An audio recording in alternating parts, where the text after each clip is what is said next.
तो इस एपिसोड में जियान को फाइनली पॉइजन गर्ल की रियल आइडेंटिटी मालूम पड़ गई है। अब जामा एम्पायर और 3 सेक्ट अलायंस के बीच की फाइट का अंजाम देखना बहुत ज्यादा इंटरेस्टिंग होगा। इसके आंसर मिलेंगे हमें इस एपिसोड में, सो स्टे ट्यून्ड। अब पिछले एपिसोड के एंड में हमने देखा था कि लिटिल फेरी डॉक्टर के फेस की वो वेल हट जाती है, जिसकी वजह से जियान उसे पहचान जाता है। लिटिल फेरी डॉक्टर के इस फेस को दोबारा देख के जियान के दिल में एक बहुत बड़ा स्टॉर्म उठ चुका था, क्योंकि ये उसने कभी सपनों में भी नहीं सोचा था कि एक्चुअली पॉइजन सेक्ट की लीडर उसकी वो पहली फ्रेंड है जो कि अपोजिट जेंडर की थी। जियान जब अपने शुरुआती ईयर्स में प्रैक्टिस कर रहा था तब लिटिल फेरी डॉक्टर को चिंगसेन टाउन में एक फेरी का दर्जा दिया जाता था और वो प्योर लड़की अब पॉइजन सेक्ट की सेक्ट लीडर बन चुकी है, जिसके सिर्फ नाम लेने से कई लोगों के दिल में बहुत बड़ा खौफ भर जाता है। जियान के ऐसे एक्सप्रेशन को देख के लिटिल फेरी डॉक्टर की पूरी बॉडी कांपने लगती है। वो फटाक से अपने मुंह के साइड से उस ब्लड को पहुंचती है, जिसके बाद वो उस ब्लड को अपने माउथ के कॉर्नर के पास रखती है और उसकी बॉडी उस ब्लड की ड्रॉपलेट्स को तुरंत ही अब्सॉर्ब करने लगती है। इसके बाद हम लिटिल फेरी डॉक्टर का कॉम्प्लेक्शन दोबारा से नॉर्मल होते हुए देख सकते हैं। वो जियान से कहती है कि तुम क्या बात कर रहे हो, ये लिटिल फेरी डॉक्टर या जो भी तुम कह रहे हो वो मैं नहीं हूँ। जियान की आंखें ये सुन के खुली की खुली रह जाती हैं। वो कहता है नॉनसेंस, क्योंकि उस सफेद कपड़े पहने वाली लड़की ने जियान के ऊपर बहुत डीप इंप्रेशन छोड़ा था, क्योंकि उस लड़की को भी लगातार पॉइजन को निगलने की जरूरत पड़ती थी। इस वजह से जब वो ये बात सुनता है तो तुरंत ही गुस्सा हो जाता है। जियान एक लंबी सी सांस लेने के बाद कहता है तुम कर क्या रही हो यहाँ पे, आखिर तुम भी तो जामा एम्पायर से हो, तो फालतू में ये वॉर क्यों क्रिएट कर रही हो। ये सुन के वो पॉइजन सेक्ट की लीडर शांत रह जाती है। फिर थोड़ी देर बाद वो कहती है कि जिसे तुम लिटिल फेरी डॉक्टर के नाम से जानते थे वो अब मर चुकी है। मैं तो पॉइजन सेक्ट की लीडर हूँ और मुझे लोग स्काई पॉइजन वुमेन के नाम से जानते हैं। ये सुन के जियान को एक फॉरेन फीलिंग आती है। अब उसे थोड़ा सा ये समझ में आ रहा था कि शायद लिटिल फेरी डॉक्टर शुरू से ही काफी ज्यादा कोल्ड थी, लेकिन वो स्टबर्नली अपने आप को होल्ड कर रही थी और काइंडनेस से बिहेव करती थी और उसने इस चादर से अपने आप को ओढ़ रखा था। वो दूसरे लोगों को बिल्कुल भी हर्ट नहीं करना चाहती थी। जियान अपनी फिस्ट को क्लेंच करता है और कहता है क्या ये वोफल पॉइजन बॉडी की वजह से है। अब जियान के इस गुस्से वाले एक्सप्रेशन को देख के लिटिल फेरी डॉक्टर थोड़ी सी एब्सेंट माइंडेड हो जाती है। वो कहती है कि मेरा जन्म ही वो से हुआ है और पूरी दुनिया में मिजरी फैलाना मेरा काम है। तभी अचानक से हम उसका थोड़ा फेस एक्सप्रेशन वार्म होते हुए देखते हैं। अब हो सकता है उसे अपनी पिछली कुछ मेमोरीज याद आ गई हो। वो जियान से कहती है कि मैंने तुम्हें पहले ही बोला था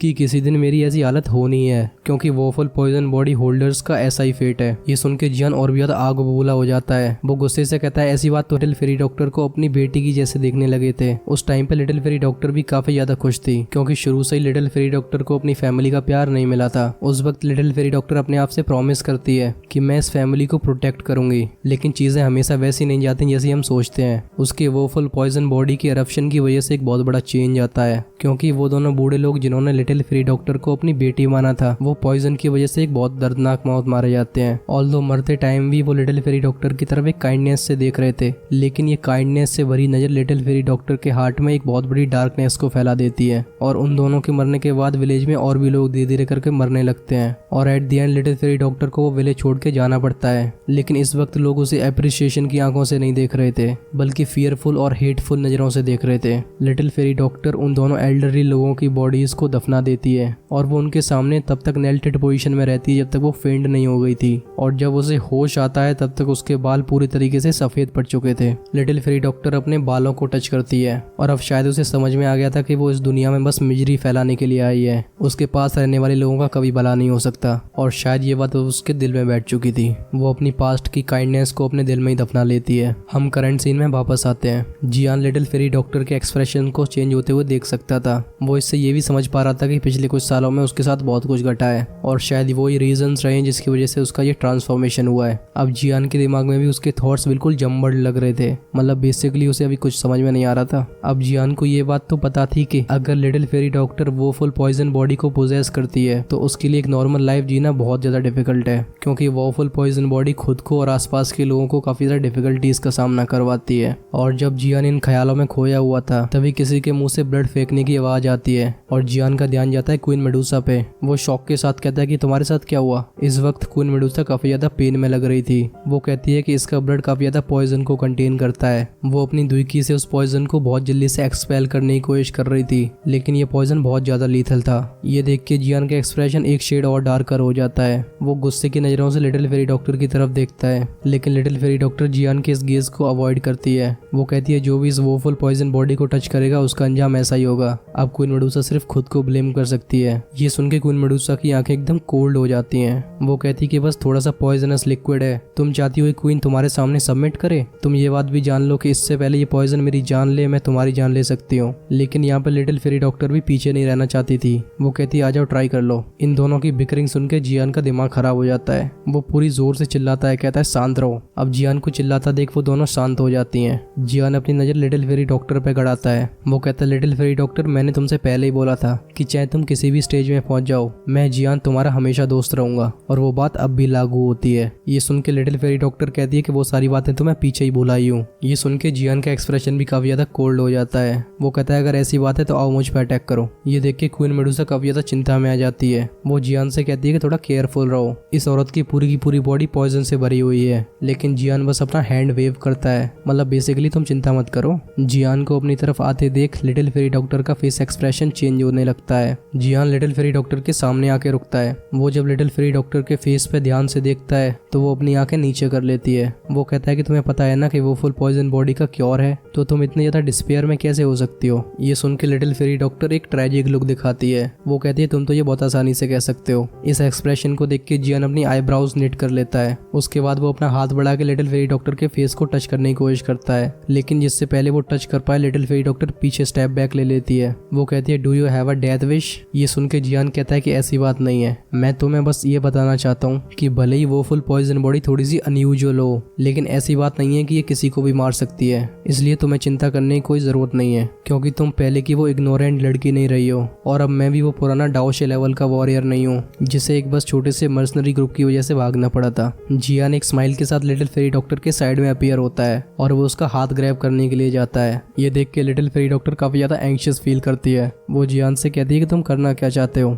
अब इस वक्त जियान ऑलरेडी उसका हाथ पकड़े हुए था। वो अपना हाथ उठा के लिटिल फेरी डॉक्टर को दिखाता है, जो कि अब पूरी तरीके से काला पड़ चुका था। लेकिन अचानक से ही एक जेड ग्रीन कलर की फ्लेम उसके हाथ को कवर कर लेती है और आंखों के सामने धीरे धीरे से वो पॉइजन फेड होने लगता है, क्योंकि इस दुनिया में बहुत कम ऐसे पॉइजन है जिन्हें हेवनली फ्लेम से प्योरीफाई न किया जा सके। जियान अपने क्लियर हाथ को वेव करता है। ये देख के लिटिल फेरी डॉक्टर AKA शाओशियान पूरी तरीके से स्टंड रह गई थी। जियान एक सीरियस एक्सप्रेशन के साथ कहता है कि अगर तुम मुझे अपना फ्रेंड मानती हो तो ये फालतू की बातें करना बंद कर दो, क्योंकि तुम ऐसे अगर लगातार बिहेव करती रहोगी तो तुम्हारी वो फुल पॉइजन बॉडी का एरप्शन और ज्यादा इंक्रीज होने लगेगा, और जब ऐसा होगा तो तुम्हारे 500 किलोमीटर के रेडियस में कोई भी नहीं बचने वाला, चाहे वो इंसान हो या फिर हो वो बीस्ट, और तब तक काफी ज्यादा देर हो चुकी होगी। लेकिन ये सुनने के बाद भी लिटिल फेरी डॉक्टर अपना सिर हिलाती है। वो एक डिजेक्टेड मैनर में कहती है कि क्या हुआ, तुम इसे प्योरीफाई कर सकते हो, लेकिन इसे किसी भी तरीके से अंडू तो नहीं किया जा सकता। ओके, एक्सप्रेशन काफी ज्यादा अलग थे, क्योंकि ये इतनी बड़ी फाइट अचानक से रुक सी गई थी।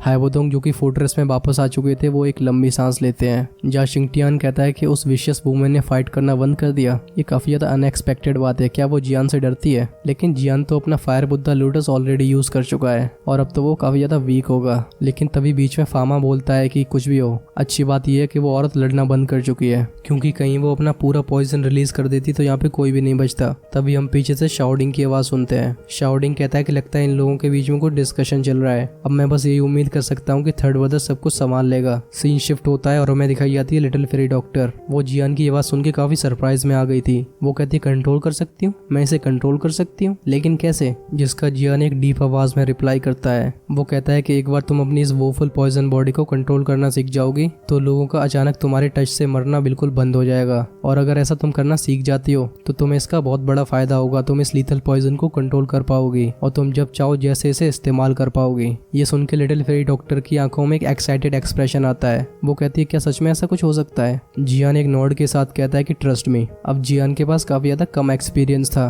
क्योंकि उसकी एज अभी काफी ज्यादा कम थी, लेकिन भला उसके मास्टर का, उनने अपनी लाइफ की बहुत ज्यादा इंपॉर्टेंट नॉलेज जियान को ऑलरेडी दे दी थी। जियान को एक ऐसा मेथड पता था जो काफी ज्यादा हार्श है और जिसके लिए 3 तरीके की हेवनली फ्लेम्स की जरूरत पड़ेगी, और ऑफ कोर्स कुछ पिल्स को भी रिफाइन करना पड़ेगा, लेकिन 3 हेवनली फ्लेम्स सबसे ज्यादा इंपॉर्टेंट है। अब 3 हेवनली फ्लेम्स को इकट्ठा करना किसी नॉर्मल इंसान के लिए आम बात नहीं है। इसे नॉर्मली हम इम्पॉसिबल भी कह सकते हैं, लेकिन ये रूल जियान पे लागू नहीं होता था, क्योंकि जियान के पास green lotus flame, fallen heart flame और मास्टर की बोन चिलिंग फ्लेम थी, और ये तीनों ही हेवनली फ्लेम्स थी। इस वक्त लिटिल फेरी डॉक्टर जियान को काफी गहरी नजरों से देख रही थी। अब उसकी आंखों में थोड़ी सी जेंटलनेस भी आ चुकी थी। वो एक नॉड करने के बाद क्वीन मेडुसा की तरफ देखने लगती है। क्वीन मेडुसा भी बहुत ज्यादा पेन में लग रही थी। लिटिल फेरी डॉक्टर एक इशारा करती है जिससे क्वीन मेडुसा की बॉडी में से कुछ पर्पल ग्रे कलर के ब्लड टाइप ड्रॉपलेट्स बाहर आ जाते हैं जो कि लिटिल फेरी डॉक्टर की बॉडी में वापस से अब्सॉर्ब हो जाते हैं और इसका इफेक्ट तुरंत हो जाता है। अब क्वीन मेडुसा का एक्सप्रेशन दोबारा से नॉर्मल हो चुका था, लेकिन फिर भी क्वीन मेडुसा का नखरा नहीं आने वाला था ना। वो कहती है कि ऐसा मैं खुद भी कर सकती हूँ, लेकिन लिटिल फेरी डॉक्टर इस बात पर ध्यान नहीं देती। वो अपनी नजरों को जियान की तरफ फोकस करती है। वो कहती है कि अगर तुम मेरी इस वोफुल पॉइजन बॉडी को कंट्रोल करने में हेल्प करोगे तो मैं इस पॉइजन सेक्ट की बड़ी सी आर्मी को यहीं पे स्कैटर कर दूंगी, मतलब फैला दूंगी, डिसबैंड कर दूंगी। क्योंकि इस वॉर को स्टार्ट करने का रीजन ही ये था कि वो वोफुल पॉइजन बॉडी का रिजॉल्व ढूंढ सके, मतलब इलाज ढूंढ सके। ये सुन के क्वीन मेडुसा अपनी टांग बीच में अड़ाती है। वो कहती है कि स्नेक ट्राइब के लोग और जामा एम्पायर के लोगों ने काफी ज्यादा सफर किया है, क्या तुम ये बैटल इतनी आसानी से खत्म करना चाहती हो? ये सुन के लिटिल फेरी डॉक्टर थोड़ा सा इरिटेट हो गई थी। वो कहती है कि अगर मैंने एक ऑर्डर दिया तो तुम्हारी जामा एम्पायर और स्नेक ट्राइब की आर्मी पूरी तरीके से तबाह हो जाएगी। अब तुम कोई 1-2 साल की छोटी बच्ची तो हो नहीं, तुम्हें ये बात क्लियरली समझनी चाहिए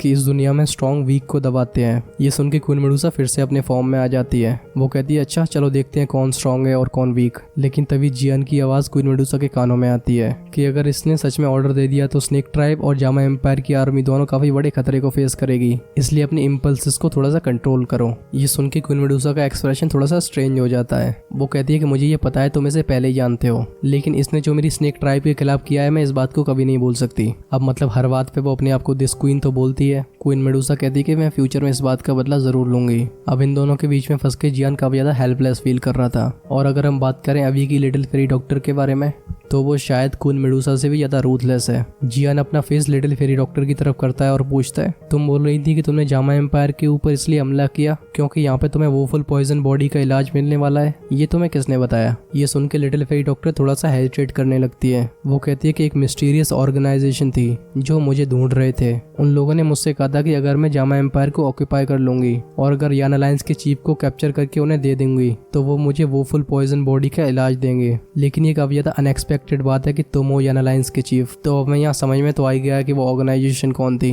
लिटिल फेरी डॉक्टर कहती है कि मेरे पास जामा एम्पायर को डिस्ट्रॉय करने के कई मौके थे, लेकिन तुमने अपने आप को नहीं दिखाया था। इस वजह से मैंने भी बहुत ज्यादा रूथलेस एक्शंस नहीं लिए अभी तक। वो जियान को स्ट्रेंजली देखती है। वो कहती है कि लगता है तुमने पिछले कुछ सालों में काफी बड़े बड़े दुश्मन बना लिए हैं, क्योंकि वो मिस्टीरियस ऑर्गेनाइजेशन काफी ज्यादा स्ट्रॉन्ग थी, क्योंकि वो मेरे वोफुल पॉइजन बॉडी से बिल्कुल भी नहीं डर रहे थे। ये सुन के जियान अपनी आईब्राउज दोबारा से निट कर लेता है। अब उसके दिमाग में भी कुछ चीजें क्लियर होने लगती हैं। वो समझ गया था कि ये हॉल ऑफ सोल के अलावा और कोई नहीं हो सकता। लिटिल फेरी डॉक्टर कुछ चीजें याद करके बोलती है अरे हाँ, वो ऑर्गेनाइजेशन अलग अलग जगहों से कई स्पिरिचुअल बॉडीज को कैप्चर कर रहे हैं और ये काफी ज्यादा अनएक्सपेक्टेड बात है कि वो तुम्हें टारगेट करेंगे। लगता है चीजें इतनी आसान नहीं जितनी मुझे लगती हैं। जियान एक स्माइल के साथ कहता है लेकिन तुम तो पहले की तरह अभी बहुत ज्यादा ब्यूटीफुल हो, खासकर जब तुम स्माइल करती हो। ये सुन के लिटिल फेरी डॉक्टर थोड़ा सा एम्बेरस फील कर रही थी। वो कहती है कि कुछ चीजें हैं जो टाइम के साथ बदलती रहती हैं। वो कहती है कि जैसे मैं पहले बिहेव करती थी शायद वो मेरे लिए सूटेबल नहीं था, लेकिन जियान कहता है कि वो बिहेवियर मुझे बहुत पसंद था।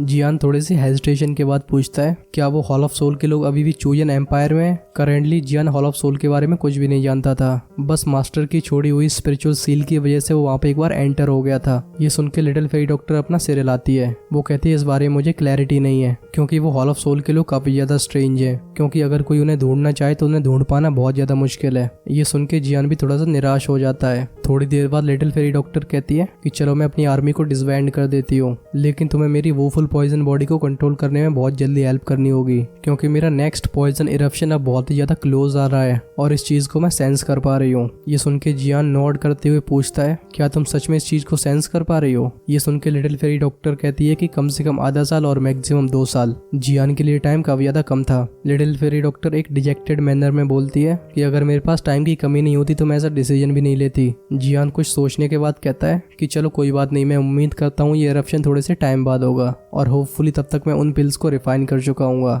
जिससे तुम अपनी वोफुल पॉइजन बॉडी को कंट्रोल करना सीख जाओ। ये सुन के लिटिल फेरी डॉक्टर वापस जाने के लिए तैयार हो गई थी, लेकिन वो जाने से पहले कहती है कि आज मैं रात को तुमसे मिलने के लिए आऊंगी। जब लिटिल फेरी डॉक्टर ऊपर से उड़ के गुजर रही होती है तो उसकी पूरी की आर्मी उसे ग्रीट करती है। अब लिटिल फेरी डॉक्टर अपनी पूरी आर्मी के सामने आ गई थी। वो एक इंडिफरेंट आवाज में बोलती है कि अब तीनों आर्मी चूयन एम्पायर में वापस जाएंगी। ये सुन के अलग अलग लोगों के अलग अलग रिएक्शंस आने लगते हैं, लेकिन लिटिल फेरी डॉक्टर को इन सब बातों से घंटा फर्क नहीं पड़ता था। वो कहती है कि मैंने एक बार विड्रॉ करने के लिए बोला तो विड्रॉ। ये सुन के सबके बैक में एक चिल फैल जाती है। जो सवाल उनके जहन में थे वो उन्हें दोबारा से गटक जाते हैं। जियान आसमान में फ्लोट करते हुए आर्मी की इस पूरी एक्टिविटी को देख रहा था। वो अपना सिर हिलाते हुए कहता है कि किसको पता था जो एक सिंपल और काइंड हार्टेड गर्ल आज चूयन एम्पायर की एक ओवरलॉर्ड बन जाएगी। और इसी के साथ हम एंड करते हैं अपने इस एपिसोड को due to viral fever and all. खैर डोंट वरी, ये एपिसोड्स नहीं रुकने वाले और उनकी सबसे पहले आपको नोटिफिकेशन मिले इसके लिए आपको करना पड़ेगा चैनल को सब्सक्राइब, जो कि बिल्कुल फ्री है। अब हमें ये तो पता है कि मास्टर यालाओ को हॉल ऑफ सोल ने कैप्चर कर लिया था, तो आखिर जियान कैसे करेगा उन्हें रेस्क्यू और कैसी होने वाली है वो फाइट, उस वीडियो को आप राइट साइड में क्लिक करके देख सकते हो। Until then I am Shivam signing out.